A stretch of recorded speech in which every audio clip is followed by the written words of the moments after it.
Menyambut bulan Ramadan dengan melakukan ziarah kubur telah menjadi tradisi masyarakat Muslim di Indonesia. Salah satunya di Taman Pemakaman Umum Kamboja, Palembang. Tradisi ini menambah rezeki bagi pedagang bunga dan pembersih makam. Erna, salah satu penjual bunga makam yang ditemui, menyampaikan ramainya peziarah sudah mulai dirasakan biasanya sejak 2 minggu jelang Ramadan.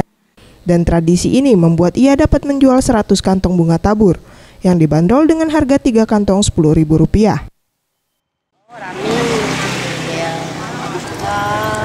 ya 100 bungkus barengan, 100 bungkus sekarang itu 100 bungkus 30. Hal senada dikatakan Bagong, pembersih makam. Bermodalkan sapu, dirinya membersihkan makam yang dikunjungi peziarah. Dan besaran upah tidak ditetapkan, hanya seberapa yang diberi pengunjung. Dan jelang Ramadan, dalam sehari dirinya bisa mengantongi Rp50.000. Rame, Dalam sehari bisa dapat berapa? ada tentu 50, 60, campur parkir berumput gitu kan. Mega Dwi Handayani, Septiawan Rizky, Sriwijaya TV.